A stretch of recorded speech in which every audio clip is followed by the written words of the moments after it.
Our feelings are very important in life, but they cannot determine realities for us.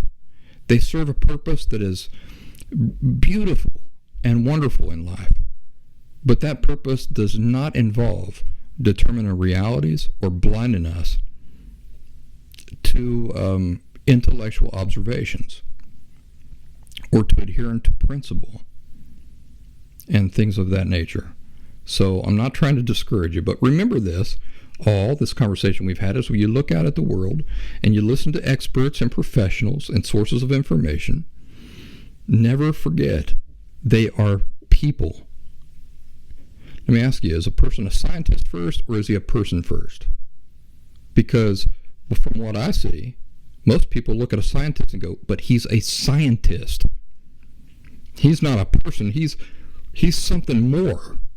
He's a scientist. But that's not the truth, is it? What's the first truth? The first truth is that he's a person. He's a person.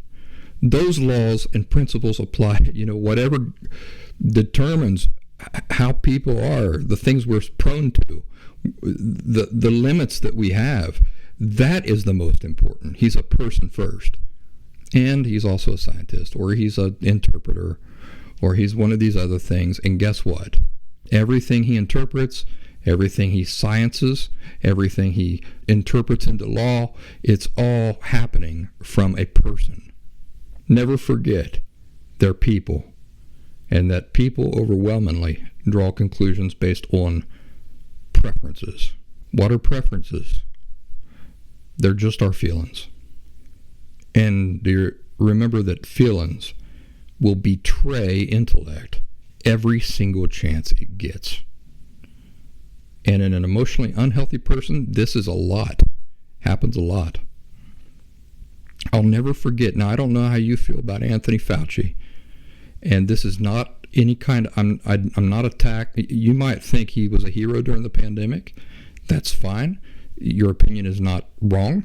My opinions are not wrong, nor is your opinion perfectly right, nor is my opinions perfectly right.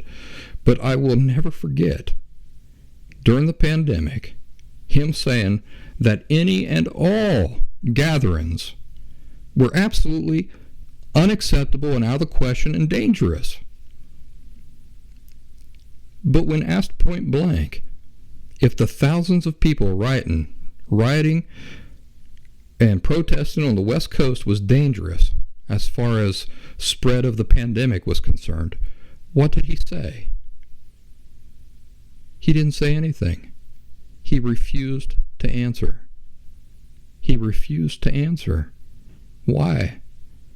Because the people rioting and protesting, now, like again I say, you might have your personal feelings about those protests and stuff, and I'm not attacking that. I'm not saying it's wrong. I'm not saying that I agree with it or disagree with it. I'm just saying that it did happen, right? It did happen, and he did refuse to answer about whether or not those could potentially be super spreader events. Why? Why would this man of science, this embodiment of science, supposedly, refuse to answer that question? Is it because he is guided purely by scientific principles? Is it because he is guided purely by intellect? Or could it be that the people rioting and protesting shared his political ideologies? So, because of how he feels about their cause, the pandemic won't spread among those people, or if it would, there's no reason to be concerned about it. Feelings will betray and negate intellect every single time in an emotionally unhealthy or emotionally dishonest person or group of people. Emotional dishonesty, emotional unhealth are, by the way, the same thing.